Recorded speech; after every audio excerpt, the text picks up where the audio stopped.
విశేషమైన ఆశీస్సులను పొందడానికి కృపదాయ చేయండి. ముఖ్యంగా ఈ దినం వాక్యము చెప్పనైనటువంటి నీ దాసుని బలపరచండి. అలాగే వాక్యం చదువువారని, ప్రత్యేకమైన పాటలు పాడువారని కూడా మీరు ఆశీర్వదించండి. ముఖ్యంగా మేమందరము నీ పరిశుద్ధ సన్నిధిలో నీ సామీప్యతను అనుభవించే కృపను, సిలువ ఎదుట కూడుకొని ఉన్న మేము మరింత గంభీరముగా నీ కృపనే, నీ మహిమనే మేము కీర్తించగలుగుటకై మా స్వరాలను మీరు తాకి మాకు కావలసినటువంటి శక్తి సామర్థ్యాలను ఇమ్మని యేసుక్రీస్తు పరిశుద్ధ నామమును బట్టి ఈ ప్రార్థనను నీ పాసనిలో వేడుకుంటున్నాము తండ్రి, ఆమేన్. అందరము కలిసి 180వ కీర్తన పాడదాం. మనస్స యేసు మరణ బాధ అనే కీర్తన.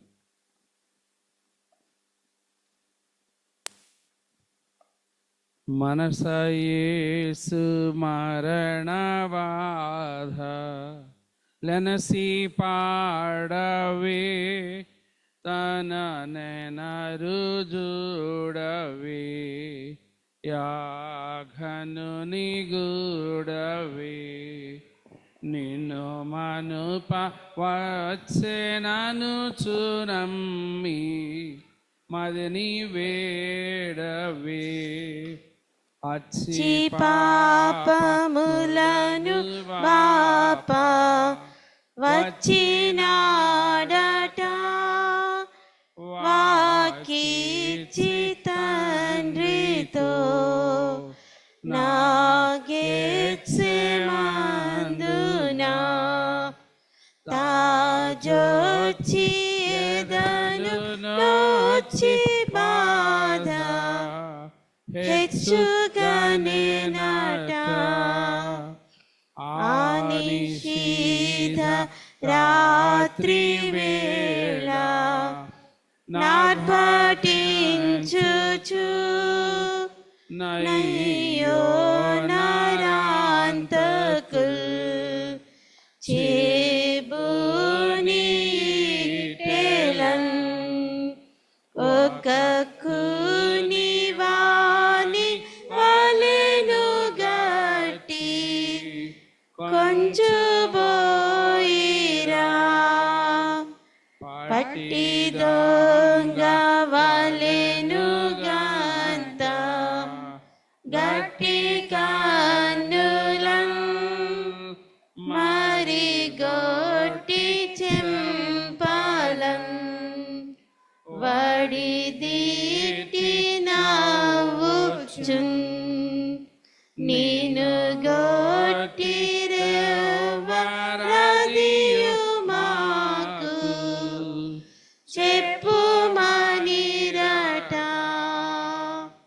ముళ్ళతోడనొక కిరీట మళ్ళీ ప్రభుతలం వెట్టిరెల్లు కర్రతో నా కల్ల జనములు రాజిల్లు మనుచు గొట్టి నవ్వి గల్లు బెట్టిరా,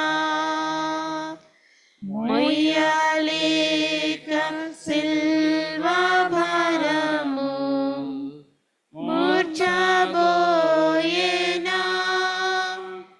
అయ్యయ్యో జోకెనా, యేసయ్య తూలెనా, మాయయ్య నింతలంపగుండె లదరిపోయెనా, కాలు సేతులంగుదించి కల్వరి గిరిపై నింగేలి చేయుచు నీ కాళ్ళ మీదను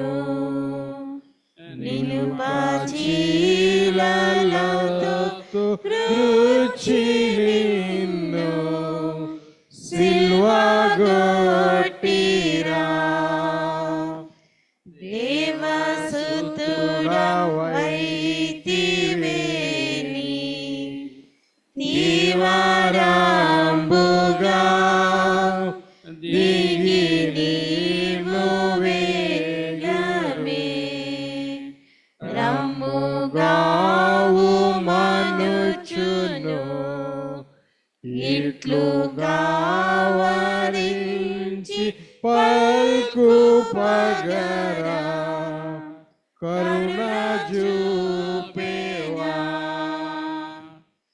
తన్ను చంపు శత్రువులకు దయను చూపేనా తననే నరు చూపేనా ప్రభు కనికరించెనా ఓ జనకై జనుల క్షమించు మనుచు వేడేనా తాళలేని బాధలేచి దాహమాయేనా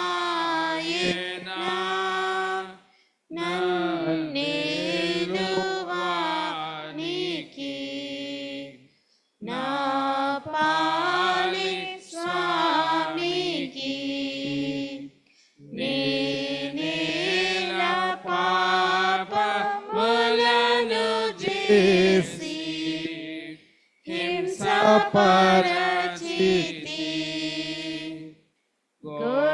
గొడుబుచ్చి సిలువపైన నేడు మారులు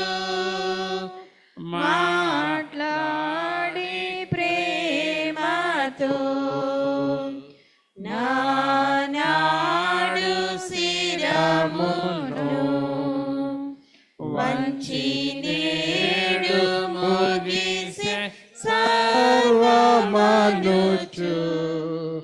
వీరే ప్రాణమును మరణమైన ప్రభుని చూచి ధరణి వణికెనా బల్గిరులు బలిలెనా గుడి తెరయుచి లేనా దీనకరుడు చీకటాయే మృతులు తిరిగి లేచిరి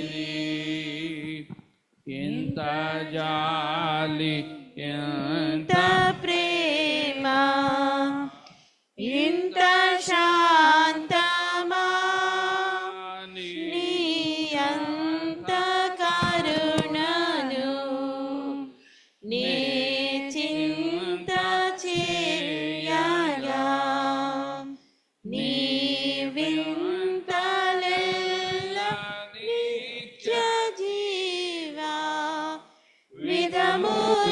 విధములాయేనా మనసయేసు మరణ బాధ లెనసి పాడవే తననే నరు చూడవే యాగనుని గూడవే నిన్ను మనుపవచ్చినను చునమ్మి మదిని వేడవే. ఓ ప్రభువా నా పెదవులను తెరువుము అప్పుడు నా నోరు నీ స్తోత్రమును బయలుపరచును. ఓ దేవా నన్ను విడిపించుటకు త్వరగా రమ్ము. ఓ ప్రభువా నా సహాయము నాకు త్వరగా రమ్ము. తండ్రికిని కుమారుడికిని పరిశుద్ధాత్మకును ఆదియందు ఇప్పుడెల్లప్పుడు యుగ యుగముల దుండునాట్లు మహిమ కలుగునుగాక.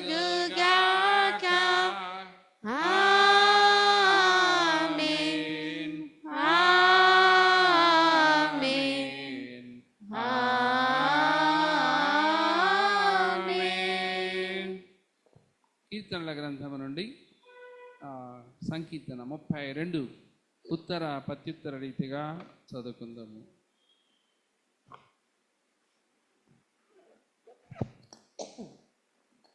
కీర్తనల గ్రంథం 32వ అధ్యాయం 1 నుంచి 11 వరకు అండి. తన అతిక్రమములకు పరిహారం నొందినవాడు, తన పాపమునకు ప్రాయశ్చిత్తం నొందినవాడు ధన్యుడు. యెహోవా చేత నిర్దోషి అని ఎంచబడిన వాడు, ఆత్మలో కపటం లేనివాడు ధన్యుడు. నేను మౌనినై ఉండగా దినమంతయు నేను చేసిన నా అత్తధ్వని వలన నా ఎముకలు క్షీణించినవి. దివారాత్రులు నీ చెయ్యి నా మీద బరువుగా నుండెను, నా సారము వేసవి కాలమున ఎండినట్టాయెను. నా దోషమును కప్పుకొనక నీ ఎదుట నా పాపము ఒప్పుకొంటిని. యెహోవా సన్నిధిని నా అతిక్రమములు ఒప్పుకొందును అనుకొంటిని. నీవు నా పాపదోషమును పరిహరించి ఉన్నావు. కావున నీ దర్శనకాలమందు భక్తిగల వారందరూ నిన్ను ప్రార్థన చేయుదురు. విస్తార జల ప్రవాహములు పొరలి వచ్చినను నిశ్చయంగా అవి వారి మీదికి రావు. నా దాగుచోటు నీవే, శ్రమలో నుండి నీవు నన్ను రక్షించెదవు. విమోచన గానములతో నీవు నన్ను ఆవరించెదవు. నీకు ఉపదేశం చేసేదను, నీవు నడవవలసిన మార్గమును నీకు బోధించెదను. నీ మీద దృష్టి ఉంచి నీకు ఆలోచన చెప్పెదను. బుద్ధి జ్ఞానములు లేని గుర్రము వలెనైనను కంచర గాడిద వలెనైనను మీరు ఉండకుడి. అవి నీ దగ్గరకు తేబడినట్లు వాటి నోరు వారితోనూ కళ్ళెంతోనూ బిగింపవలెను. భక్తిహీనులకు అనేక వేదనలు కలుగుచున్నవి. యెహోవా యందు నమ్మిక ఉంచు వానిని కృప ఆవరించుచున్నది. నీతిమంతులారా యెహోవాను బట్టి సంతోషించుడి, ఉల్లసించుడి. యథార్థ హృదయులారా నిరంతర ఆనందగానం చేయుడి. కుమారునికిన్ పరిశుద్ధాత్మకు ఆదియందు ఇప్పుడు ఎల్లప్పుడు యుగాయుగములందు ఉండునట్లు మహిమా కలుగును గాక.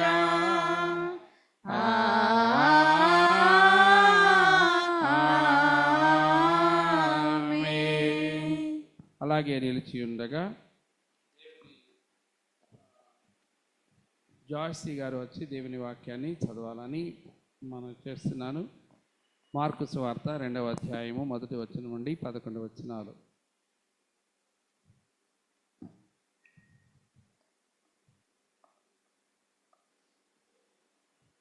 ఈరోజు కొరకు ఏర్పాటు చేయబడిన మార్కు సువార్త 2వ అధ్యాయము 1 నుండి 12 వరకు.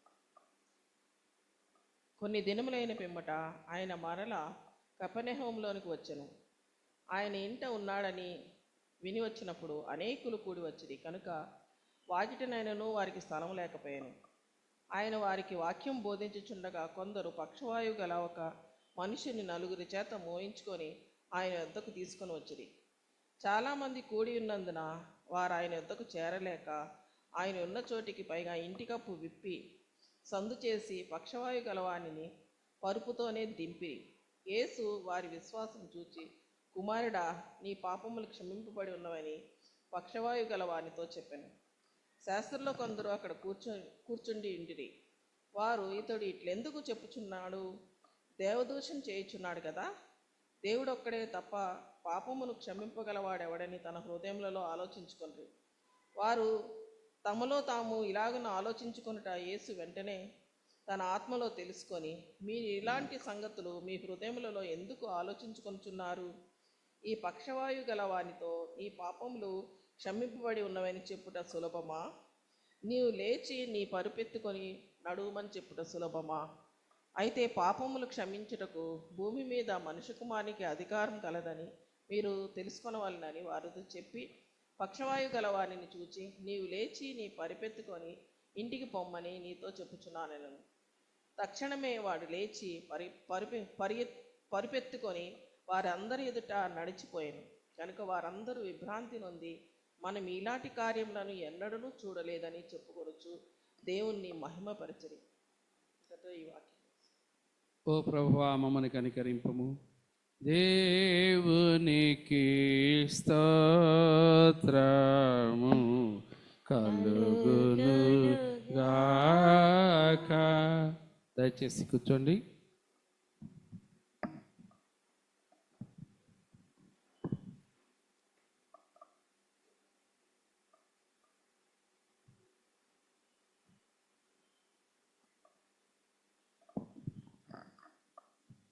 అందరము కలిసి 713వ కీర్తన పాడదాం.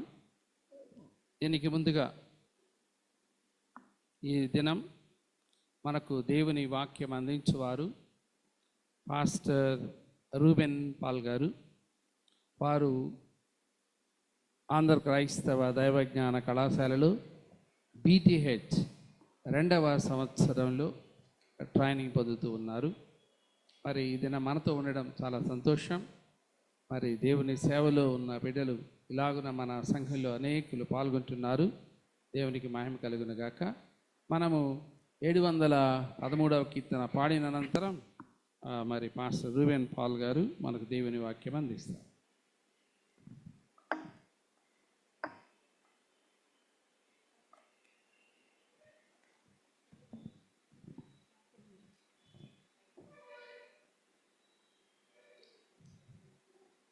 బాసిల్లెను సిలువలో పాపక్షమా, యేసు ప్రభు నీ దివ్య క్షమా.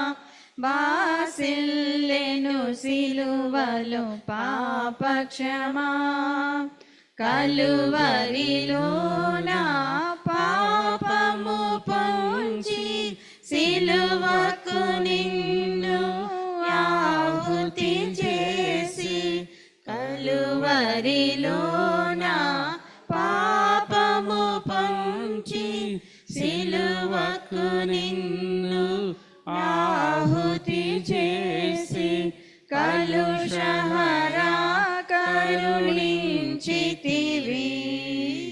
కలుషహరా కరుణించితివి. బాసిల్లెను సిలువలో పాపక్షమా, దోషము చేసినది నేనే గదా, మోసముతో బ్రతికిన నేనే గదా. దోషము చేసినది నేనే గదా, మోసముతో బ్రతికిన నేనే గదా. మోసితివా నా శాపభారం, మోసితివా నా శాపభారం. బాసిల్లెను సిలువలో పాపక్షమా, పాపము చేసి గడించితి మరణం, శాపమేగా నేనార్జించినది. పాపము చేసి గడించితి మరణం, శాపమేగా నేనార్జించినది. కాపరివై నన్ను బ్రోచితివి, కాపరివై నన్ను బ్రోచితివి. బాసిల్లెను సిలువలో పాపక్షమా, నీ మరణపు వేదన వృధా కాదు, నామది వేదనలో మునిగే. నీ మరణపు వేదన వృధా కాదు, నామది వేదనలో మునిగే. క్షేమము కలిగెను హృదయములో, క్షేమము కలిగెను హృదయములో. బాసిల్లెను సిలువలో పాపక్షమా, పాపక్షమా ఎందులకు నాపై ప్రేమ అందదయా స్వామి నామదికి ఎందులకు నాపై ప్రేమ అందదయా స్వామి నామదికి అందులకే భయముంది తిని అందులకే భయముంది తిని బాసిల్లెను సిలువలో పాపక్షమా నమ్మిన వారిని కాదనవనియు నెమ్మది నొసగెడు నా ప్రభుడవని నమ్మిన వారిని కాదనవనియు నెమ్మది నొసగెడు నా ప్రభుడవని నమ్మితిని పాదములను నమ్మితిని పాదములను బాసిల్లెను సిలువలో పాపక్షమా యేసు ప్రభుని దివ్య క్షమా బాసిల్లెను సిలువలో పాపక్షమా. మన తండ్రి అయిన దేవుని నుండి ప్రభు అయిన యేసు క్రీస్తు నుండి కృపయు సమాధానము మీకు కలుగును గాక. ఆమేన్. దయచేసి అందరూ కూర్చునండి. ముందుగా తన పరిశుద్ధమైనటువంటి పిలుపు ద్వారా తన పరిచర్యకు నన్ను పిలుచుకొని పరిచర్యలో అదేవిధంగా వేదాంత కళాశాలలో తర్ఫీదు పొందేటువంటి క్రమంలో ఆయన కృపను దయచేసినటువంటి ఆ దేవాది దేవునికి ముందుగా వందనములను కృతజ్ఞతాస్తుతులను చెల్లించుకుంటూ ఈ యొక్క మండల కాలపు ధ్యానములోని 6వ రోజులోనికి ఈ ఆరాధనలోని కూడి వచ్చినటువంటి రిడీమర్ లూథరన్ చర్చ్ సంఘమునకు అందరికీ ప్రభు పేరిట వందనములు తెలియజేసుకొనుచు ఉన్నాను. ప్రాముఖ్యంగా ప్రభు అయినటువంటి యేసుక్రీస్తు వారు దేవాతి దేవుడు మన జీవితాలను మన యొక్క ఆధ్యాత్మిక జీవితమును ప్రేమించి 2025వ సంవత్సరంలోని లెంట్ కాలమును ముగించుకొని మరలా 2026వ సంవత్సరంలోని లెంట్ కాలంలోనికి మనల్ని ప్రవేశపెట్టి ఉన్నాడు. అందుని బట్టి ఆయనకు మనము వందనములు చెల్లించుకోవలసినటువంటి వారమై ఉన్నాం. ప్రాముఖ్యంగా వాక్య భాగంలోనికి నేను వెళ్ళబోయే ముందు లెంట్ను గుర్చినటువంటి ఒక 2 మాటలను చెప్పి వాక్య భాగంలోనికి వెళ్ళాలని అనుకుంటున్నాను. లెంట్ అంటే it's a season that the remembrance of the suffering, death and resurrection of the lord and saviour Jesus Christ. అంటే ప్రభు అయినటువంటి యేసు క్రీస్తు వారి యొక్క శ్రమ, మరణ మరియు పునరుద్ధానమును గూర్చినటువంటి ఆ విషయాలను తెలియజేసేటువంటి కాలమే ఈ Lent. And that to it is a period that we uses to develop our self for the spiritual preparation. అంటే మనంతట మనము మన విశ్వాస జీవితంలో ఆధ్యాత్మిక అభివృద్ధిని పొందుటకు ఒక గొప్ప కాలముగా తెలియజేస్తూ ఉంటూ ఉన్నాం. అయితే ఈ యొక్క కాలమును లేదా ఈ సీజన్ను it is also named as spiritual renewal, అంటే ఆధ్యాత్మిక పునరుద్ధరణ అనేటువంటి వాక్య భాగము లేదా అనేటువంటి మాటను తెలియపరుస్తున్నాడు. అయితే నేడు చదవబడినటువంటి లేఖన భాగములు నూతన నిబంధన గ్రంథము నుంచి మార్కు సువార్త 2వ అధ్యాయము మొదటి 12 వచనం గల వాక్య భాగము, ఉత్తర ప్రత్యుత్తర వాక్య భాగముగా 32వ సంకీర్తనను చదవగా విని ఉన్నాం. ఈ యొక్క 2 వాక్య భాగములను ఆధారముగా చేసుకుని మన కొరకు నేడు ఏర్పరచబడినటువంటి అంశము ఫర్గివ్నెస్, క్షమాపణ. ప్రాముఖ్యంగా ఈ క్షమాపణ అనేటువంటి విషయమును మన యొక్క దృక్పథం లేదా మానవ దృక్పథంలో మనము గమనిస్తే, మనము తప్పు చేసినచో లేదా మనము ఒక స్థానంలో నుండి ఎదుటవారు మన ఎడల తప్పు చేసిన ఎడల క్షమాపణను మనము కోరుతుంటాం లేదా క్షమాపణను వారికి మనం ఇస్తూ ఉంటాం.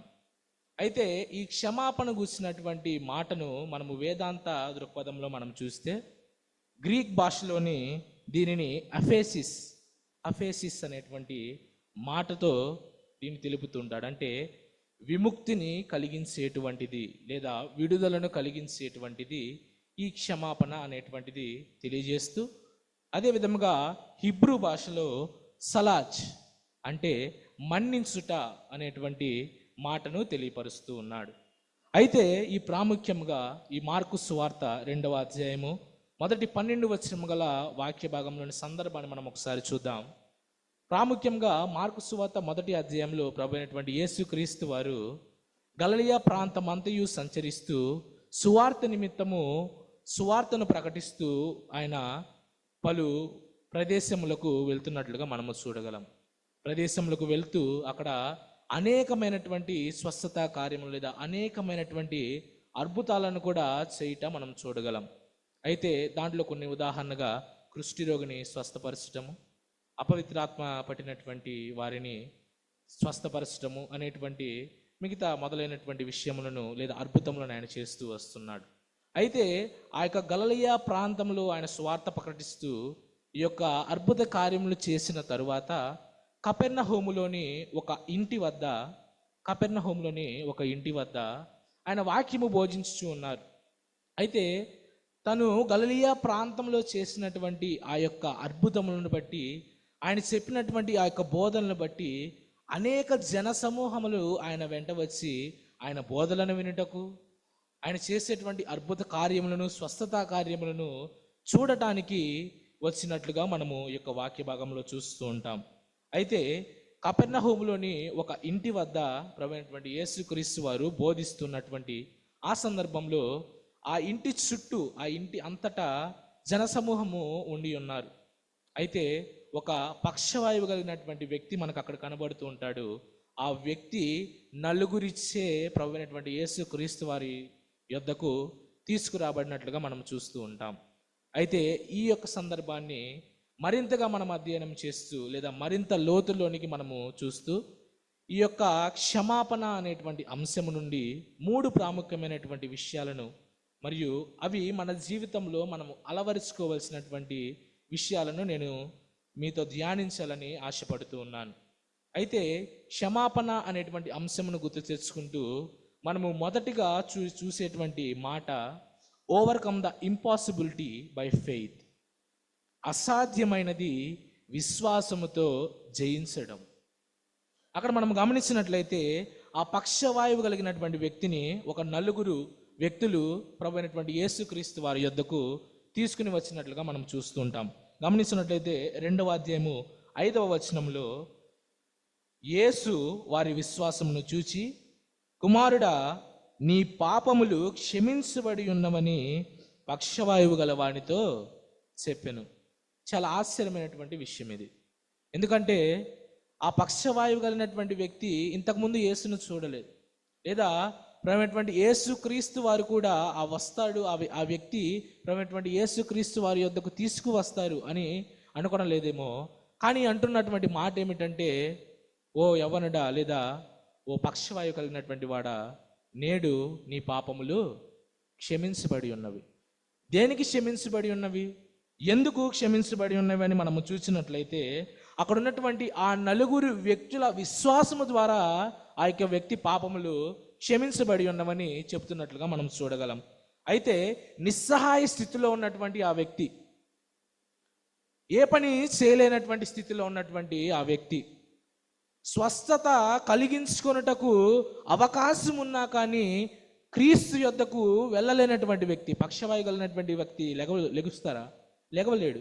కనుక స్వస్థత కలుగుటకు అవకాశం ఉన్నా కానీ క్రీస్తు యొద్దకు ఆయన చేరలేనటువంటి స్థితిలో ఉన్నటువంటి ఆ వ్యక్తిని ఆ 4 వ్యక్తులు తీసుకువచ్చినట్లుగా మనం చూడగలం. అయితే ఆ వ్యక్తిని ఉన్న ఉన్నటువంటి మార్గంలోనే తీసుకువెళ్ళలేదు. మనము గమనించి చూడగలిగినట్లయితే జనసమూహము ఆ ఇంటి చుట్టూ ఉండి ఉండగా అక్కడ స్థలము లేదు. ఆ వ్యక్తిని ప్రభువైనటువంటి యేసుక్రీస్తు వారి యొద్దకు తీసుకువెళ్ళటకు స్థలము లేదు. అయితే వారు ఏమి చేసి ఉన్నారంటే ఆ ఇంటి పైకప్పు కొంత భాగమును తీసి, ఆ ఇంటి పైకప్పులోని కొంత భాగమును తీసి ఆ పై నుంచి ఆ వ్యక్తిని ప్రభువైనటువంటి యేసుక్రీస్తు వారి యొద్దకు తీసుకువెళ్ళినట్లుగా మనము చూడగలం.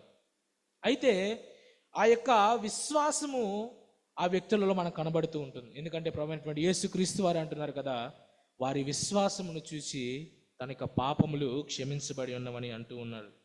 అయితే ఈ విశ్వాసం అనేటువంటి మాట పరిశుద్ధ గ్రంథంలో చాలా ప్రాముఖ్యమైనటువంటిది. పాత నిబంధన గ్రంథములో లేదా కొత్త నిబంధన గ్రంథంలో మనం చూసుకుంటే చాలా ప్రాముఖ్యమైనటువంటిది, విశిష్టమైనటువంటి అంశములలో ఒక అంశము. వేదాంత దృక్పథంలో మేము మా యొక్క తర్ఫీదును పొందుతున్నటువంటి క్రమంలో ఈ క్షమాపణ, విశ్వాసము లేదా తదితర అంశాలు ధ్యానించే కొద్దీ చాలా ఇంట్రెస్టింగ్గా ఉంటూ ఉంటాయి. ధ్యానించే కొద్దీ మరింత కొత్తమైనటువంటి విషయాలను మేము తెలుసుకుంటూ ఉంటాం. అయితే ఈ విశ్వాసము అనేటువంటి మాటను మనము గమనిస్తూ ఒకసారి మనము దాని యొక్క విశిష్టతను చూసినట్లయితే చూద్దాం. ఒకసారి హెబ్రీయులకు రాసిన పత్రిక 11వ అధ్యాయము, హెబ్రీయులకు రాసిన పత్రిక 11వ అధ్యాయము 8వ వచనంలో మనకు ఒక వ్యక్తి కనబడుతూ ఉంటాడు. 11వ అధ్యాయము 8వ వచనము, అబ్రహాము పిలువబడినప్పుడు విశ్వాసమును బట్టి ఆ పిలుపుకు లోబడి తాను స్వాస్థ్యముగా పొందనయున్న ప్రదేశమునకు బయలువెళ్ళెను, మరియు ఎక్కడికి వెళ్ళవలెనో అది ఎరుగక బయలువెళ్ళెను. ఈ యొక్క వాక్య భాగములో మనము ప్రాముఖ్యంగా గమనించేటువంటి ఒక వ్యక్తి అబ్రహాము. ఆయనకు మరొక పేరు దేవుడు పెట్టి ఉన్నాడు. ఆ పేరు విశ్వాసులకు తండ్రి.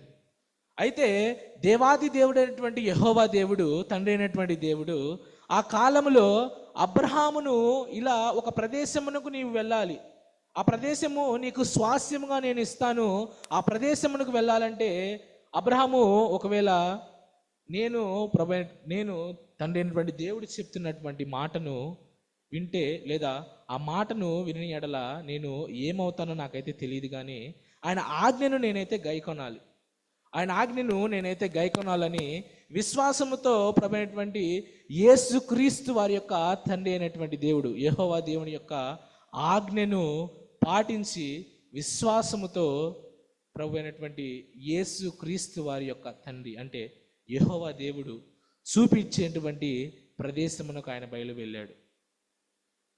ఆయన వెళ్ళేటువంటి ప్రదేశం ఎక్కడుందో తనకు తెలియదు, ఆయన వెళ్ళేటువంటి మార్గము తనకు తెలియదు, అక్కడ ఉన్నటువంటి పరిస్థితులు ఏ విధంగా ఉంటాయో తెలియదు, తన కుటుంబము ఏ విధంగా అక్కడ జీవించగలుగుతుందో తెలియదు, ప్రాముఖ్యంగా తను ఏ విధంగా ఉండగలుగుతాడో అబ్రహాముకు తెలియదు. కానీ ఒకటే తన యొక్క మనసులో ఉంచుకున్నాడు, ఏమనంటే తనటువంటి దేవుడు నాకు ఆజ్ఞ ఇచ్చున్నాడు, ఆ ఆజ్ఞకు లోబడి నేను విశ్వాసముతో నడవాలి.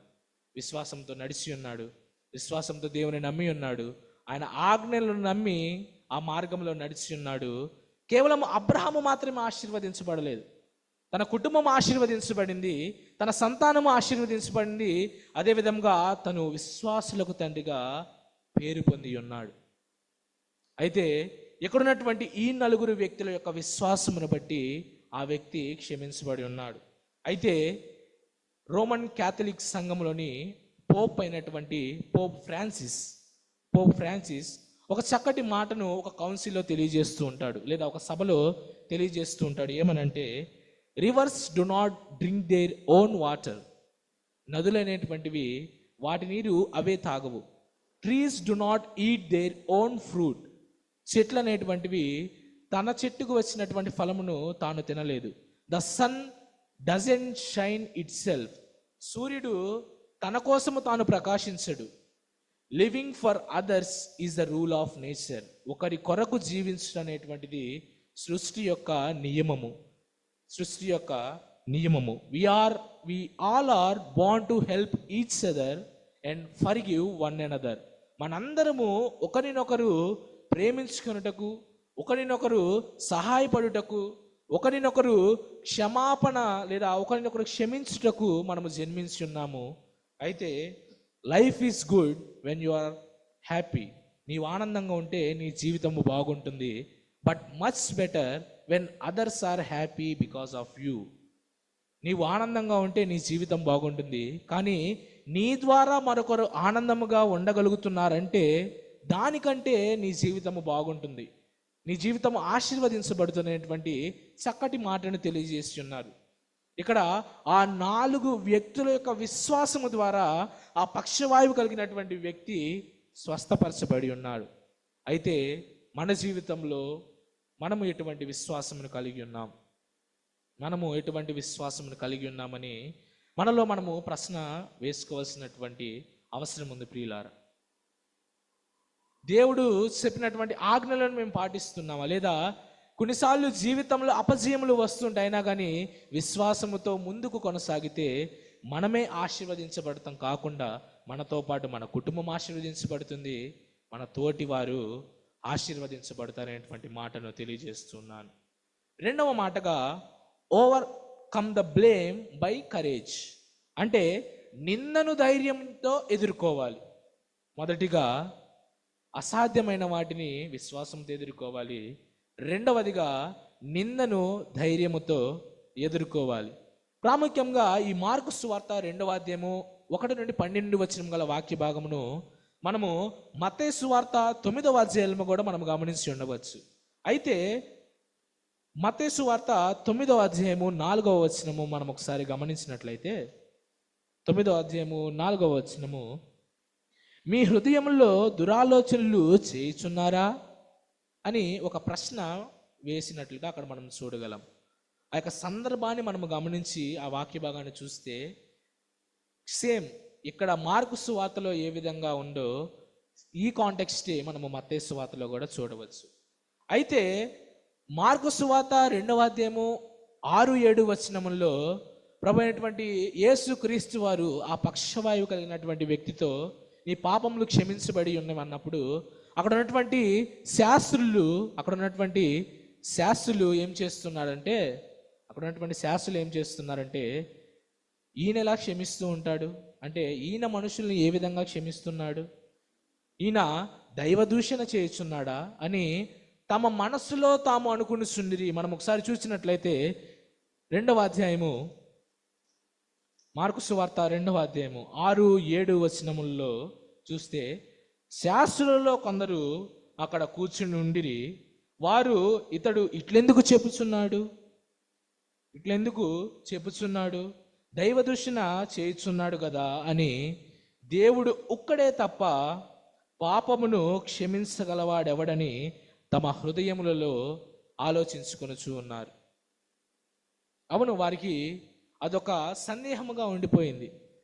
దేవుడే కదా పాపములు క్షమించేటువంటి వారు, మరి ఈ వ్యక్తి ఏమిటి పాపములు క్షమించబడి ఉండమని అంటున్నారు అని మనం గమనించినట్లయితే, మనము ఆనాటి సంప్రదాయాన్ని మనం చూస్తే ఆనాటి పాలస్తీనా కాలములో సార్వత్రిక సంఘము లేదా సార్వత్రిక విశ్వాసము ఏమిటంటే సకల రోగములు పాపము వలననే సంభవించిందని వారు అనుకుంటారు. ఒకవేళ ఒక వ్యక్తికి రోగం వచ్చిందంటే అది పాపం వల్లనే వచ్చిందని చెప్పి వారు నమ్ముచు ఉంటారు. అయితే ఆ పాపము క్షమించబడాలంటే కేవలము దేవుడే ఆ పాపమును క్షమిస్తారనేటువంటి ఇంకొక విశ్వాసమును కూడా వారు కలిగి ఉన్నారు. అయితే ఆ దృక్పథంలో అక్కడ ఉన్నటువంటి కొందరు ప్రజలు శాస్త్రులు ప్రమైనటువంటి యేసుక్రీస్తు వారిపై నిందను వేస్తున్నారు. ఏమనంటే దేవదూషణ చేయిస్తున్నాడు అనేటువంటి మాటను తెలియజేస్తున్నాడు. అయితే ఈ నిందను ఎదుర్కొన్నటువంటి ప్రభువైనటువంటి యేసుక్రీస్తు వారు చెప్పినటువంటి సమాధానం ఏమిటంటే, మనము చూసినట్లయితే 22వ అధ్యాయము 9వ వచనము, ఈ పక్షవాయువు గలవానితో నీ పాపములు క్షమించబడి ఉన్నవని చెప్పుట సులభమా, నీవు లేచి నీ పరుపెత్తుకొని నడువని చెప్పుట సులభమా, అయితే పాపములు క్షమించుటకు భూమి మీద మనుష్య కుమారునికి అధికారము కలదని మీరు తెలుసుకొనవలెనని వారితో చెప్పి, ప్రాముఖ్యంగా ఏం చెబుతున్నాడంటే తనపై వేసినటువంటి నిందను ఆయన ధైర్యంగా ఎదుర్కొని చెప్తున్నటువంటి మాట ఏమిటంటే, దేవుని కుమారుడైనటువంటి నాకు కూడా అధికారం ఉంది. ఏ అధికారం అంటే పాపములను క్షమించేటువంటి అధికారం అని చెప్పి ఆయన చెబుతూ ఈ యొక్క మాటను తెలియజేస్తూ ఉన్నాడు. అయితే మనము మన యొక్క జీవితంలో కూడా మనము చూసినట్టుగా మన యొక్క జాబ్ లైఫ్లో మనము ఉద్యోగం చేస్తున్నటువంటి సమయంలో, లేదా మన కుటుంబ సమస్య, లేదా మన వ్యక్తిగత సమస్యలలో కొన్ని నిందలు అనేవి మనం అనుభవిస్తూ ఉంటాం, లేదా కొన్ని నిందలు అనేవి మనపై పడుతూ ఉంటాయి. నిందలు పడినని చెప్పి మనం బాధపడకూడదు. మనం గుర్తుంచుకోవలసినటువంటి మాట ఏమిటంటే, ఈ యొక్క వాక్య భాగం ద్వారా ఆ నిందను ధైర్యముతో ఎదిరించే వారిగా ఉండాలి, ఆ నిందను ధైర్యముతో జయించే వారిగా ఉండాలని ఈ యొక్క వాక్య భాగము మనకి సెలవిస్తూ ఉన్నది. మూడవదిగా మనము చూసినట్లయితే, మొదటిది overcome the impossibility by faith, అంటే అసాధ్యమైనది విశ్వాసంతో జయించటము. రెండవది overcome the blame by courage, అంటే నిందను విజయంతో జయించడం, లేదా నిందను ధైర్యంతో జయించడము. మూడవది overcome the difficulties by worship or gospel, అడ్డంకులను సువార్తతో లేదా ఆరాధిస్తూ వాటిని జయించాలనేటువంటి మూడవ మాటను నేను తెలియజేస్తున్నాను.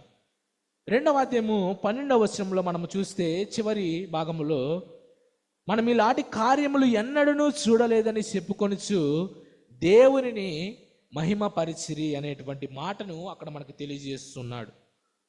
ఏమి చూసి ఏమి వారు ఆశ్చర్యపోయి ఉన్నారంటే, ప్రభు అయినటువంటి యేసు క్రీస్తు వారు నాకు అధికారము కలదని చెప్పి ఆ వ్యక్తిని నీవు లేచి నీ పరుపెత్తుకొని నడువమని చెప్పినప్పుడు, ఆ ప్రజలందరి ముందు ఆ వ్యక్తి నడుచుకుంటూ వెళ్ళినప్పుడు వారు దిగ్భ్రాంతికి గురై ఉన్నారు.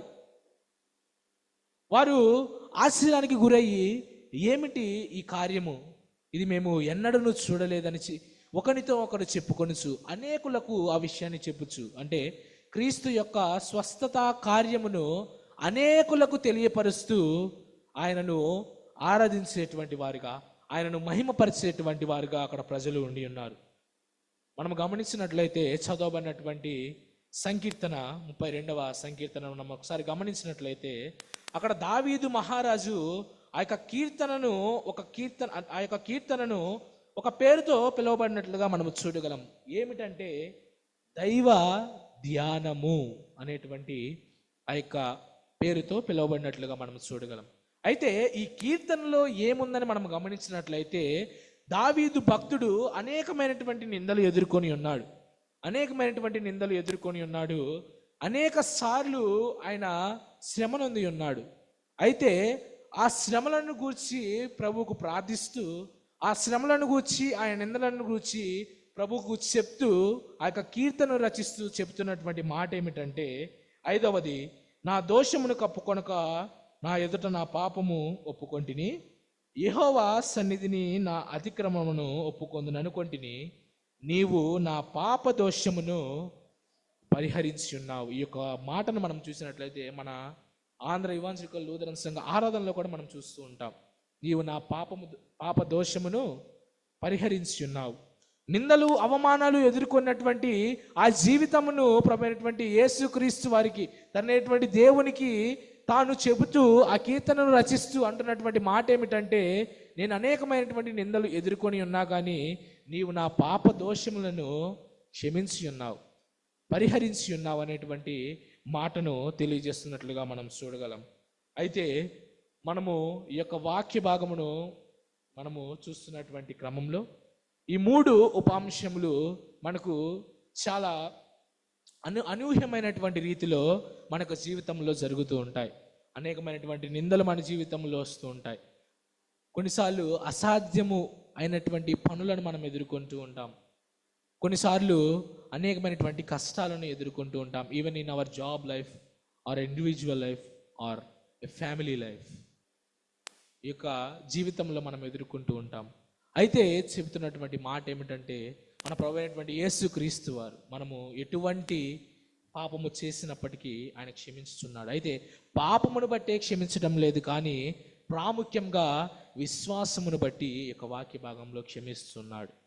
ఈ విశ్వాసం అనేటువంటి ఈ యొక్క అంశము పై ఒక చిన్న కథను చెప్పి నేను ఒక వాక్య భాగం ముగించాలని ఆశపడుతున్నాను. 1960లో 1960లో అమెరికా దేశంలోని టెక్సాస్ అనేటువంటి రాష్ట్రంలో లేదా టెక్సాస్ అనేటువంటి ఒక సిటీలో బ్రిన్హమ్ అనేటువంటి ఒక పట్టణంలో ఒక పాస్టర్ ఆ చర్చ్కి నియమించబడి ఉన్నారు. ఒక చర్చ్కి నియమించబడి ఉన్నారు. అది బ్యాప్టిస్ట్ చర్చ్గా పేరు పొందినటువంటిది. ఆ బ్యాప్టిస్ట్ చర్చ్ అప్పుడే కొత్తగా నిర్మించి ఉన్నారు. అయితే కొత్తగా నిర్మించినటువంటి ఆ యొక్క దేవాలయమునకు పాస్టర్గా వచ్చినటువంటి ఒక వ్యక్తి, ఆయన పేరు డ్వైన్ మిల్లర్ అనేటువంటి ఒక పాస్టర్గా. ఈ డ్వైన్ మిల్లర్ గురించి మనము చూస్తే ఈయన వాక్యమును అనేకమైనటువంటి దృక్పథంలో వాక్యమును చక్కగా సంఘమునకు బోధించేటువంటి వాడు, పాటలను చక్కగా పాడేటువంటి వాడు. ప్రాముఖ్యంగా ఆయన యొక్క స్వరము చాలా మధురంగా ఉండేదని ఆయన యొక్క బుక్లో రచించినప్పుడు నేను చదవగా విని ఉన్నాను. అయితే ఆ బుక్ చదువుతున్నటువంటి క్రమంలో ఆయన తన యొక్క సాక్ష్యమును పంచుకున్నారు. ఏమనంటే, తను ఆ సంఘమునకు వెళ్ళిన సమయము నుంచి ఆ సంఘము అనేది అభివృద్ధి చెందుతూ వస్తుంది. ఆ సంఘము ఆధ్యాత్మికంగా అభివృద్ధి చెందుతూ వస్తుంది. సమాజంలో అనేకమైనటువంటి విషయాలలో ఆ సంఘము ఇతరులకు సహాయపడుతుంది. ప్రాముఖ్యంగా ఆత్మీయమైనటువంటి ఆహారమును చక్కదైనటువంటి రీతిలో ఆ యొక్క డ్వైన్ మిల్లర్ గారు సంఘానికి అందిస్తున్నారు. సంఘము కూడా కాపరిని ఎంతో ఆదరిస్తుంది, ఎంతో ప్రేమిస్తుంది. అయితే మనకు కూడా అదే కదా కావాల్సింది. మన సంఘ కాపరి మనకు సరైనటువంటి ఆధ్యాత్మిక జీవనమును, సరైనటువంటి ఆధ్యాత్మిక ఆహారం అంటే వాక్యము రీతిలో అందిస్తే మనకు చాలా సంతోషం, మనం ఆశీర్వదించబడి ఉంటాం. అయితే ఇలా జరుగుతున్నటువంటి ఈ సమయంలో కాలము గడుస్తూ వస్తుంది. ఒకనాడు తనకు జ్వరం వచ్చి ఉన్నది కదా, ఇది నార్మల్ ఫీవరేనేమో అనుకుని తన యొక్క సంఘ పరిచర్లో తనకు ముందుకు కొనసాగుతున్నటువంటి క్రమంలో ఒక 1 వీక్ తర్వాత ఆ జ్వరం అనేది మరింతగా పెరిగిపోతూ ఉంది. అయితే బాడీలో ఇటువంటి పార్ట్స్ అనేవి అంతగా పనిచేయనటువంటి రీతిలో, నడవలేనటువంటి స్థితిలో ఆయన ఉండి ఉన్నాడు. అయితే వారు ఒక హై స్పెషాలిటీ హాస్పిటల్ లేదా ఒక పెద్ద ఆసుపత్రికి ఆయనను తీసుకువెళ్ళి డాక్టర్కి చూపించినప్పుడు డాక్టర్ గారు చెప్పినటువంటి ఒక భయానకమైనటువంటి నిర్ణయం ఏంటంటే, అమ్మా, ఈయనకు ఒక అరుదైనటువంటి రోగం వచ్చి ఉన్నది. ఏమా రోగం అంటే గొంతుకు క్యాన్సర్ వచ్చి ఉన్నది. ప్రాముఖ్యంగా ఈ గొంతుకు ఉన్నటువంటి క్యాన్సరు 4th స్టేజ్లో ఉన్నది. 4th స్టేజ్ అంటే లాస్ట్ స్టేజ్లో ఉన్నది. ఇంకొక నెల రోజుల్లో ఈ యొక్క సేవకుడు కంఠాన్ని పూర్తిగా కోల్పోతారని ఆ యొక్క డాక్టర్స్ రిపోర్ట్ ఇస్తున్నారు. ఈ వార్త విన్నటువంటి సంఘం అంతయు కన్నీటితో ప్రార్థిస్తుంది. బాధ కలిగి ఎంతోమంది ఏడుస్తూ ఉన్నారు. ప్రభువా, ఏమిటి మా సేవకుని ఈ విధంగా చేస్తున్నావు? ఆయన గొప్ప సేవను చేస్తున్నాడు, ఆయన గొప్ప పరిచర్యను మా మధ్య చేస్తున్నాడు, మాకు ఆధ్యాత్మికమైనటువంటి ఆహారం అందిస్తున్నాడు, ఎందుకు ఈ విధంగా ఆయనకి ఈ పరిస్థితి వచ్చిందని చెప్పి సంఘము ప్రార్థిస్తుంటుంది. కానీ ఆ నెల రోజుల తర్వాత ఆ మనిషి గొంతు కూడా మొత్తము పోయినట్లుగా మనం చూడగలం. ఎక్కడో లోతు నుండి ఒక సన్నటి స్వరము మాత్రమే వస్తుంది. అయితే ప్రాముఖ్యంగా మనం చూస్తే సేవకుడికి చాలా ప్రాముఖ్యమైనటువంటిది గొంతే. దాని ద్వారానే వాక్యము బోధించాలి, దాని ద్వారానే పాటలు పాడుతుండాలి, దాని ద్వారానే అనేకమైనటువంటి విషయాలు చేస్తుండాలి. ఆ కంఠమే లేకపోతే ఏం చేస్తూ ఉంటారు? ఆ కంఠమే లేకపోతే వారు ఏ విధంగా జీవిస్తారు అంటే, అయితే ఈయన కాలక్రమేణా ఆ యొక్క పాస్టర్ గారిని పక్కకు పెట్టి కొత్త పాస్టర్ గారు ఆ యొక్క సంఘమునకు వచ్చి ఉన్నారు. ఆయన కూడా సేవను జరిగిస్తున్నారు. కానీ ఈ సంఘం యొక్క విశ్వాసము తగ్గలేదు. వీరు అనుదినము ప్రార్థిస్తున్నారు. సమూహముగా సంఘమంతయు కలిసి ఉదయం ప్రార్థిస్తున్నారు, సాయంకాలము ప్రార్థిస్తున్నారు. ఏమనంటే, ఇదిగో తండ్రి, మేము విశ్వాసముతో ప్రార్థిస్తున్నాము, మా సేవకుడికి తిరిగి మీరు కంఠమును దయచేయండి. అదే తన జీవితంలో చాలా ప్రాముఖ్యమైనటువంటిది, అదే తన సేవా జీవితంలో తనను నడిపించేటువంటిదని ప్రార్థిస్తున్నారు. అయితే 3 సంవత్సరాలు 4 సంవత్సరాలు ఇంతే ప్రార్థిస్తున్నారు. ఒకనాడు సండే స్కూల్ పిల్లలందరూ సండే స్కూల్ సండేని జరుపుకుంటూ ఉన్నారు. అయితే వారికి గిఫ్ట్లు ఇవ్వటానికి లేదా ఒక చీఫ్ గెస్ట్ని ఆహ్వానించాలి. ఎవరిని ఆహ్వానించాలని ఆలోచిస్తున్నప్పుడు ఇలా డ్వైన్ మిల్లర్ గారు, మన పూర్వపు సంఘ కాపరి గారిని మనం ఆహ్వానిద్దాం, ఆయన ద్వారా పిల్లలు బహుమతులు పొందుకుంటే వారు సంతోషిస్తారనేటువంటి ఆలోచన చేసి డ్వైన్ మిల్లర్ గారి యొద్దకు వెళ్ళి ఇలా చెప్తున్నారు, పాస్టర్ గారండి, ఇలాగా సండే స్కూల్ పిల్లలకు మీరు గిఫ్ట్లు ఇవ్వడానికి రావాలి, కొన్ని మాటలు వారికి చెప్పాలంటే ఆయన ఆ యొక్క సన్నటి కంఠముతోనే అంటున్నాడు, నాకు కంఠము లేదు కదా, నేనేం మాట్లాడగలను, ఒకవేళ నేను మాట్లాడినా వినపడదు కదా అనేటువంటి మాటను తెలియజేస్తున్నాడు. అయితే వారు అంటున్నటువంటి మాట ఏమిటంటే, పాస్టర్ గారు, మేము ఒక హై క్లాస్ మైకుని తీసుకొచ్చి ఉన్నాం, అది మనము ఇక్కడ పెట్టుకొని మాట్లాడుతుంటే సన్నటి స్వరమైనప్పటికీ చాలా పెద్దగా వినబడుతూ ఉంటుంది. సన్నటి స్వరమైనటువంటి కానీ చాలా పెద్దగా వినబడుతుంటుంది. మనం చూస్తాం కదా హెడ్ మైక్, ఆ మైకును వారు చెప్పినట్లుగా మనం చూడగలం. అయితే పూర్వపు సంఘం కదా, పిలుస్తున్నారు కదా అని చెప్పి సరే వస్తానమ్మా అని చెప్పి ఆ దినమున ఆయన వెళ్ళినట్లుగా మనం చూడగలం. వెళ్ళి ఉన్నాడు, సండే స్కూల్ పిల్లలకు గిఫ్ట్స్ ఇచ్చి ఉన్నారు. పాస్టర్ గారు కొన్ని మాటలు మీరు మాట్లాడండి అంటే ఆయన ఆ యొక్క హెడ్ మైక్తో మాట్లాడుతూ, నన్ను ఆదరించినటువంటి సంఘము, నా కొరకు ఇప్పటికీ ప్రార్థిస్తున్నటువంటి సంఘము మరలా చూస్తుంటే నాకు చాలా ఆనందం కలుగుతుంది. దేవుని వాక్యమును 2 మాటలు నేను చెప్పాలని ఆశపడుతూ అన్నాడు ఆయన. 103వ సంకీర్తనను ఆయన చదువుతున్నాడు. ఏమనంటే, నా ప్రాణమా యెహోవాను సన్నతించుము, నా అంతరంగమున సమస్తమా ఆయన పరిశుద్ధ నామమును సన్నతించుము, నా ప్రాణమా యెహోవాను సన్నతించుము, ఆయన చేసిన ఉపకారములలో దేనిని మరువకము, ఆయన నీ దోషములన్నీ క్షమించువాడు, నీ సంకటములన్నిటినీ కుదుర్చువాడు, సమాధిలో నుండి ఇలా అంటూ సమాధిలో నుండి నన్ను లేవనెత్తువాడని గొప్ప స్వరముతో ఆయన పలికినట్లుగా మనము చూస్తూ ఉంటాం. అయితే సంఘం అనుకుంటుంది, ఆశ్చర్యపడిపోతూ ఉంటుంది, ఏమిటి ఈ మైక్ ద్వారా ఇంత పెద్ద సౌండ్ వస్తుందా అన్నప్పుడు ఆయన ఆ మైక్ తీసేసి అంటున్నటువంటి మాట, నా ప్రాణమా యెహోవాను సన్నుతించుము, నా అంతరంగమున సమస్తమా ఆయన పరిశుద్ధ నామమును సన్నుతించుము, నా ప్రాణమా యెహోవాను సన్నుతించుము, ఆయన చేసిన ఉపకారములలో దేనిని మరువకము. సంఘం యొక్క విశ్వాసమును బట్టి ఆ యొక్క కంఠము పూర్తిగా ఇంతకుముందు ఏ విధంగా ఆ కంఠముందో ఆ కంఠము తిరిగి దేవుని యొక్క శక్తి ఆ కంఠమును తాకింది, తిరిగి ఆ కంఠము వచ్చినట్లుగా చూస్తూ 4వ చరణమునే ఆయన పదే అంటున్నాడు. ఏమనంటే, సమాధిలో నుండి నీ ప్రాణమును విమోచించుచున్నాడు. నీవు చనిపోయేటువంటి స్థితిలో ఉన్నా కానీ, లేదా మన జీవితంలో మనము కోల్పోయినటువంటి స్థితిలో ఉన్నా కానీ, మనల్ని లేవనెత్తేటువంటి వాడు ఆయనే, మనల్ని ఆదరించేటువంటి వాడు ఆయనే. అయితే ఇక్కడ మనం చూసినట్లుగా దేవుని యొక్క శక్తి ఆ కంఠమును తాకింది. ఆయన అంటున్నటువంటి మాట, ఆయన చేసిన ఉపకారములలో దేనిని మరొకము. సంఘమంతయు ఆశ్చర్యపోయింది, సంఘమంతయు ఆనందపడింది, సంఘమంతయు ఆనంద బాష్పాలు వచ్చేసి, తండ్రి నీకు వందనములు, ప్రభా నీకు వందనములు, మా సంఘ కాపరిని మీరు స్వస్థపరిచి ఉన్నారు. ఎందుకు స్వస్థపరిచి ఉన్నారు, దేని ద్వారా ఆయన స్వస్థపరచబడి ఉన్నాడంటే, ప్రాముఖ్యమైనటువంటి అంశము విశ్వాసము. ఆ సంఘమంతయు విశ్వాసము ద్వారా ప్రార్థించింది. ఒక నెల, 2 నెలలు, లేదా 3 నెలలు, లేదా 1 సంవత్సరము కాదు, 4 సంవత్సరములు అనుదినము ఉదయకాలము సాయంత్రము సామూహికంగా సంఘమంతా కలిసి విశ్వాసంతో ప్రార్థించింది. ఆ సేవకుడు చెప్పినటువంటి ఆ సాక్ష్యమును నేను వినినప్పుడు ఆశ్చర్యపడి ఉన్నాను. కనుక ప్రియులారా, నేను తెలియజేసేటువంటి మాట, క్షమాపణ అనేటువంటిది ఈ యొక్క వాక్య భాగము ద్వారా ఆ 4 వ్యక్తుల ద్వారా ఆ యొక్క వ్యక్తి స్వస్థపరచబడి ఉన్నాడు. మనకు క్రైస్తవ విశ్వాస జీవితంలో మనము కూడా అభివృద్ధి చెందుతూ ఉండేటువంటి క్రమంలో మన నుండి అటువంటి వ్యక్తులు, ఆ పక్షవాయువు కలిగినటువంటి వ్యక్తులు, లేదా మన తోటి వారికి మనం సహాయపడుతూ ఉండాలి. మన తోటి వారికి మనం సహాయపడుతూ ఉండాలి.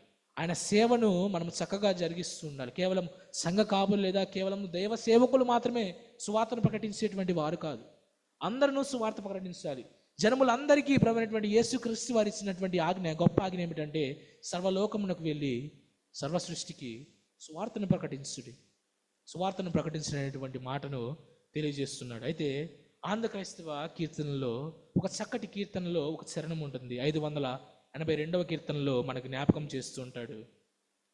జీవము జ్ఞానము జీవయునో సంగేడు, జీవము జ్ఞానము జీవయునో సంగేడు, పావనాత్మను నీకై పంపిన దేవుడు, పావనాత్మను నీకై పంపిన దేవుడు, మరి నీదు హృదయము పరమాత్మ సేవకై, మరి నీదు హృదయము పరమాత్మ సేవకై, పరిపూర్ణముగా నిచ్చి ప్రణుతింతుమాయనన్,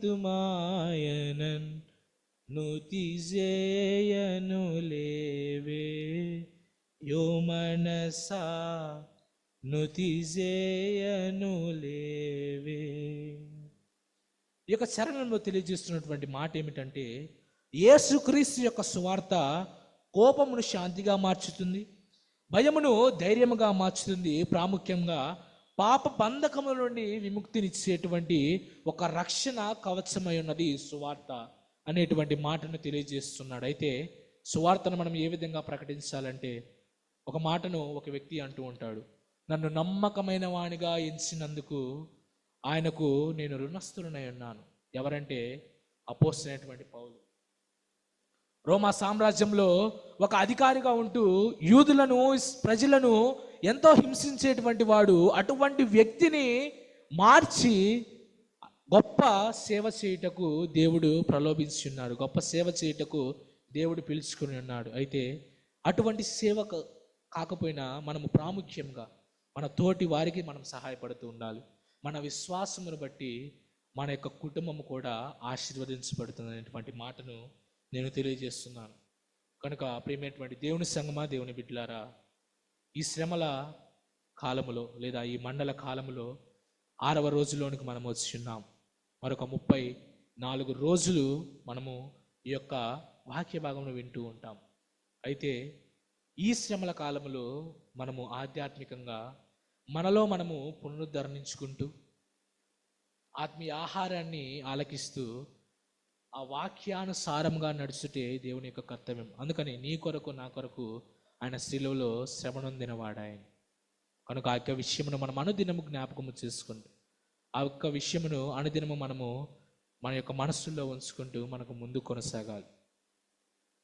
నా యొక్క 10వ తరగతిలో నా యొక్క తల్లిగారిని నేను కోల్పోయి ఉన్నాను. ప్రాముఖ్యంగా ఆమె ఆశను బట్టి నేను ఈ సేవకు వచ్చి ఉన్నాను. అంటే చిన్ననాటి నుండి నాకు దేవుని సేవ అంటే ఆసక్తే, కానీ నేను బయట సాంగత్యంలో చేసేటువంటి వాడిని. నన్ను అవసరమైతే కొట్టి తిట్టి దేవుని సన్నిధానానికి తీసుకువెళ్ళి అనేకమైనటువంటి పాటలు నేర్పించేటువంటి వారు, అనేకమైనటువంటి వాక్య భాగం నేర్పించేటువంటి వారు. అయితే ప్రాముఖ్యంగా మనము చూసినట్లయితే ఆమె యొక్క ప్రార్థనను బట్టి మా యొక్క కుటుంబం ఆశీర్వదించబడి ఉన్నది. ఆమె యొక్క విశ్వాసమును బట్టి మా యొక్క కుటుంబం ఆశీర్వదించబడి ఉన్నది. అయితే నా విశ్వాసమును బట్టి మన కుటుంబములు లేదా మన పొరుగు వారు కూడా ఆశీర్వదించబడాలని కోరుకుంటూ అట్టి కృపా పరిశుద్ధాత్మదేవుడు మనందరికీ సహాయం చేసి నడిపించునుగాక. ఆమె మరొకసారి మీ అందరికీ నన్ను ప్రేమతో ఆహ్వానించినటువంటి రెవరెండ్ డాక్టర్ వి మాణిక్యరావు గారికి, అదేవిధంగా రీడిమల్ లూథరన్ సంఘస్థులందరికీ నా యొక్క వందనాలు తెలియజేసుకుంటూ ముగిస్తున్నాను. Thank you.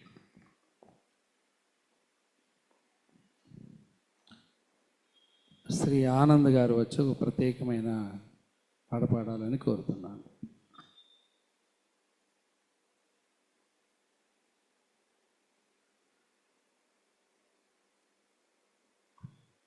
ఈ అవకాశం ఇచ్చిన దేవదేవునికి వందనాలు. దేవా పాపిని నిన్నాశ్రయించాను, ప్రేమ చూపించి నన్నాదుకోవయ్యా.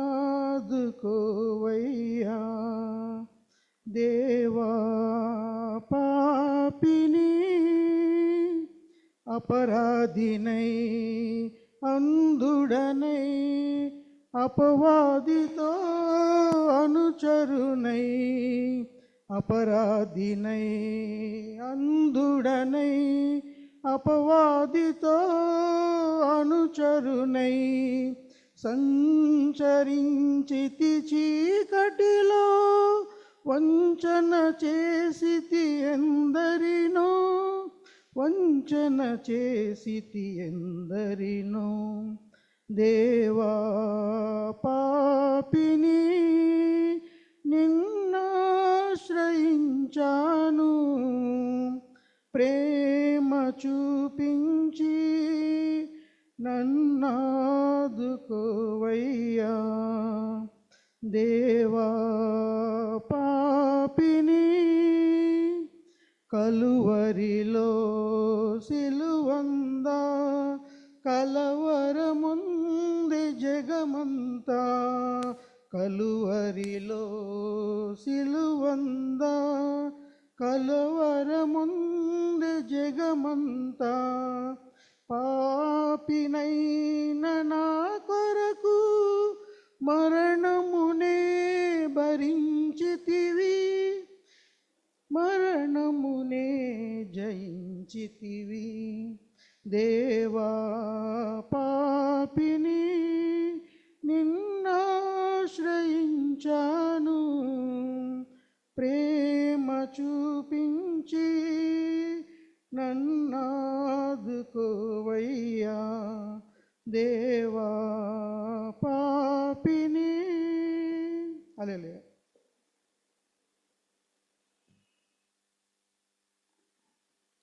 ప్రియమైన దేవుని సంగమా, మరి ఈ దినం చాలా చక్కని వాక్యం పాస్టర్ గారు అందించారు.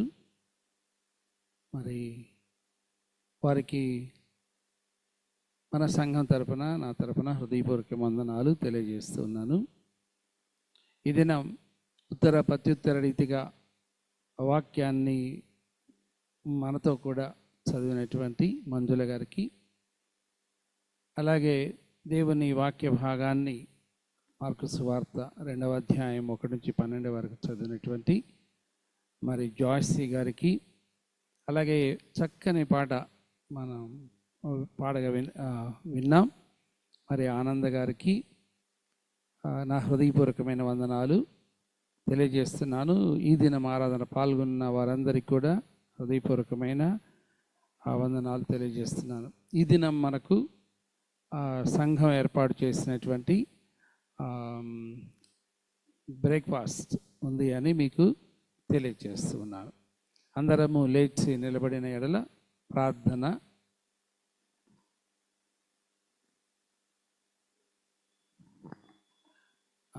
రేపటి దినమందు దేవుని వాక్యాన్ని మనకు తెలియచేవారు లేక ధ్యానాన్ని నడిపేవారు శ్రీమతి డి సామ్రాజ్యమ్మ గారని నేను మీకు తెలియజేస్తున్నాను.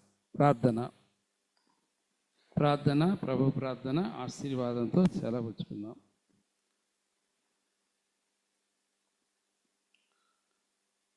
సర్వశక్తియు మిక్కిలి కృపగలిగిన మా పరలోకపు తండ్రి, నీ నామమును స్తుతించి ఘనపరచడానికి నీ విడులము సేవకులమైన మాకు అనుగ్రహించుచున్న ప్రతి తరుణం కొరకై నీకు వందనములు. ముఖ్యంగా మండల కాలంలోని 6వ దినమందు నీ విశ్వాసులంగా నిన్ను ప్రేమించే సేవించే వారంగా మీరు మాకు అనుగ్రహించిన శ్రేష్టమైన తరుణాన్ని బట్టి నిన్ను స్తుతించుచు కొనియాడుచు గణపరచుకుంటూ కృతజ్ఞతలు చెల్లించుకుంటున్నాం. మా ప్రభువా మా దేవా, మరి ఈ ఆరాధనకు వచ్చినటువంటి రెడీమర్ లూథరన్ సంఘ బిడ్డలందరినీ ఒక్కొక్కరిని పేరు పేరున వారి కుటుంబాలను మీరు ఆశీర్వదించమని వేడుకుంటున్నాం. ఆ తండ్రి ఆయా ప్రాంతముల నుండి దూరమైనందువల్ల అనేక మంది పాల్గొనలేకపోతున్నారు. మా ప్రభువా, అట్టి వారిని మీరు కటాక్షించమని, మరి ఒక దినమందు నీవిచ్చిన ప్రేరణతో వారిని సన్నిధిలోనికి రాగలుగుటకు సహాయం ఇమ్మని వేడుకుంటూ ఉన్నాం. దయగల తండ్రి, ఈ దినం మా ప్రభువా మరి నీ వాక్యం అందించిన సేవకుని బట్టి ప్రార్థిస్తున్నాం. రూబెన్ పాల్ గారిని మీరు ఆశీర్వదించండి. నీ దయ చొప్పున BTH 2వ సంవత్సరం చదువుతూ ఉండగా ఆయనను వారి కుటుంబాన్ని ఆశీర్వదించమని వేడుకుంటున్నాం. దయగల తండ్రి, ఇక్కడ చేరినటువంటి ప్రతి ఒక్కరి కొరకై నీకు వందనాలు. మేము వాక్యాన్ని వినడమే కాదు కానీ మా విశ్వాస యాత్రలో క్రీస్తుకు సామీప్యంగా జీవించడానికి మేము పాపులమని గమనించి పాపములను ఒప్పుకొనడం ద్వారా క్రీస్తు యొక్క శిలువ అనుభవంలో మరింతగా ఎదిగి పెంపారడానికి మీరు సహాయం చేయమని వేడుకుంటూ ఉన్నాం. దగ్గర తండ్రి, సమస్తము నిశ్చితానుకూలంగా మా జీవితాలలో జరుగుతున్నాయి. దీనిని గమనించుకొని మా ప్రభువా ఈ మండల కాలంలో మేము మరి ఎక్కువగా నిన్ను హత్తుకొని జీవించడానికి మా ప్రభువా మాకు సహాయం చేయమని వేడుకుంటున్నాం. ఆయన ఇంకనూ మేము అడగవలసిన అనేక మనవులు ఉన్నాయి, వాటన్నిటిని మీ చిత్తానికి అప్పగించుకుంటున్నాం. మా ప్రభు, ఎవరెవరికి ఎలాంటి అక్కరతలు ఆయన ఎలాంటి అవసరతలు ఉన్నవో మీరు ఎరిగి ఉంటున్నారు కనుక నీవే ధారాళంగా మా ప్రభు అలాంటి వారికి ఇచ్చి స్వస్థతలను ఇచ్చి తెలివిని జ్ఞానమనిచ్చి ఉద్యోగాలలో ఉత్తీర్ణతనిచ్చి పరీక్షలు జరుగుతుండగా బిడ్డలు బాగా చదివి ఆయన వ్రాయడానికి తెలివిని జ్ఞానమును జ్ఞాపశక్తినిచ్చి ఉత్తీర్ణత పొందడానికి నడిపించమని వేడుకుంటున్నాం.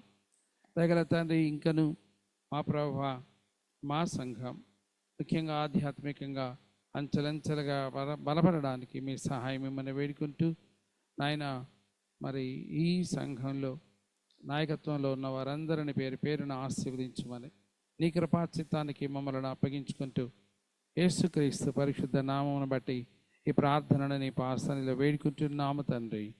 ఆమేన్. పరలోకమందున్న మా తండ్రి, నీ నామం పరిశుద్ధపరచబడిన గాక, నీ రాజ్యము వచ్చుగాక, నీ చిత్తం పరలోకమందు నెరవేర్చినట్లు భూమి అందు నెరవేరుగాక. మా అనుదినాహారం నేడు మాకు దయచేయము. మా అపరాధం చేస్తున్న వారిని మేము క్షమించిన ప్రకారం మా అపరాధమును క్షమించు. శోధనలో నీతి ఏకాదశిని తప్పించము. రాజ్యము, శక్తి, మహిమ నిరంతరము నీవైనవి. ఆమేన్. మన ప్రభువైన యేసుక్రీస్తు కృప, తండ్రి అయిన దేవుని ప్రేమ, పరిశుద్ధాత్మిక అన్యోన్య సహవాసము దీవెన సదా మీ అందరికీ తోడైండునుగాక. ఆమేన్. మీ అందరికీ వందనములు. మరి జీవనదిని నా హృదయములో ప్రవహింపజేయుమయా, జీవనదిని నా హృదయములో ప్రవహింపజేయుమయా, శరీర క్రియలన్నీయు నాలో నశింపజేయుమయా,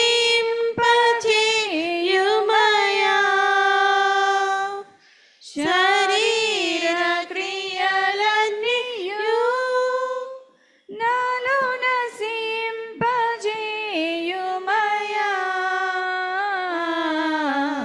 జీవనదిని నా హృదయములో ప్రవహింపజేయుమయా, జీవనదిని నా హృదయములో